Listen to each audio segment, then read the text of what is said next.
ನಗರದಲ್ಲಿರೋ 3 ಬಾವಿಗಳಲ್ಲಿ diesel ಬರ್ತಿದೆ. ಇಷ್ಟು ದಿನ ಚೆನ್ನಾಗಿದ್ದ ನೀರಲ್ಲಿ ಡೀಸೆಲ್ ಅಂಶ ಪತ್ತೆಯಾಗಿದೆ. ಇದೇ ನೀರಲ್ಲೇ ಪೇಪರ್ ಮುಳುಗಿಸಿ ಬೆಂಕಿ ಹಚ್ಚಿದ್ರೆ ಬೆಂಕಿ ಹೊತ್ಕೊಳ್ತಿದೆ.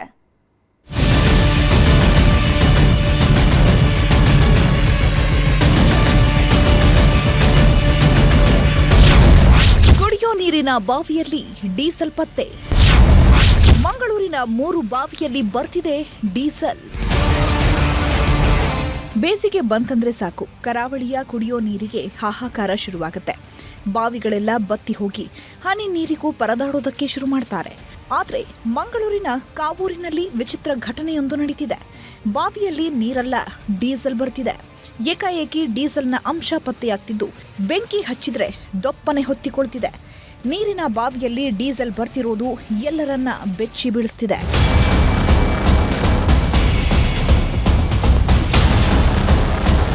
ರಾಜ್ಯದಲ್ಲಿ ಮೊದಲೇ ತೈಲದ ಹಾಹಾಕಾರ ಎದ್ದಿದೆ.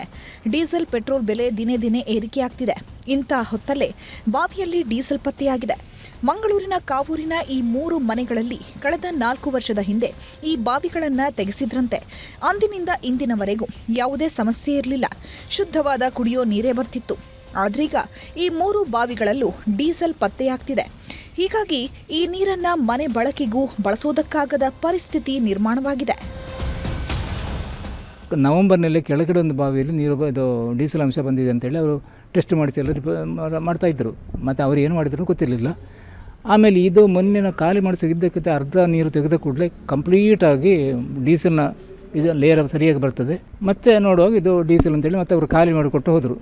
ನಮಗೆ ಇಳಿದು ಏನು ಮಾಡಲಿಕ್ಕೆ ಆಗೋದಿಲ್ಲ, ಯಾಕಂದರೆ ಆಕ್ಸಿಜನ್ ಸಿಗಲಿಕ್ಕಿಲ್ಲ. ಆದ ಕಾರಣ ನಾವು ಅಷ್ಟಕ್ಕೆ ನಿಲ್ಲಿಸ್ತೇವೆ ಅಂತೇಳಿ ಅವ್ರು ನಿಲ್ಲಿಸಿ ಹೋದರು.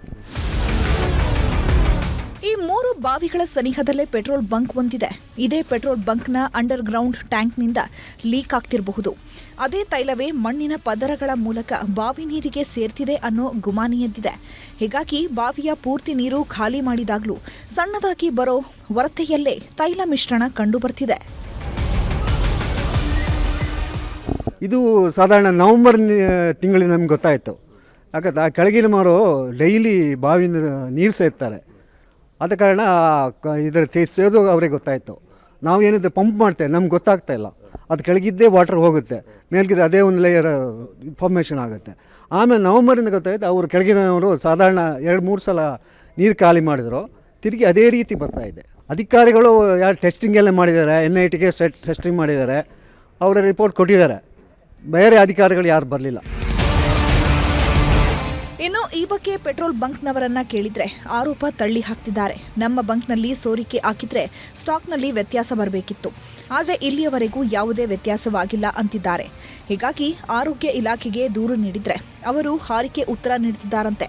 ಕಾಟಾಚಾರಕ್ಕೆ ಎನ್ನುವಂತೆ DHO ಕಚೇರಿಯಿಂದ ಬಂದ ಸಿಬ್ಬಂದಿ ನೀರಿನ ಸ್ಯಾಂಪಲ್ ತಗೊಂಡು ಹೋಗಿ ಈ ಕಡೆ ತಿರುಗಿಯೂ ನೋಡಿಲ್ಲ. ಹೀಗಾಗಿ ಇಲ್ಲಿನ ಜನರಿಗೆಲ್ಲ ಕುಡಿಯೋ ನೀರೇ ಕಂಟಕವಾಗುತ್ತಾ ಅನ್ನೋ ಆತಂಕ ಕಾಡ್ತಿದೆ.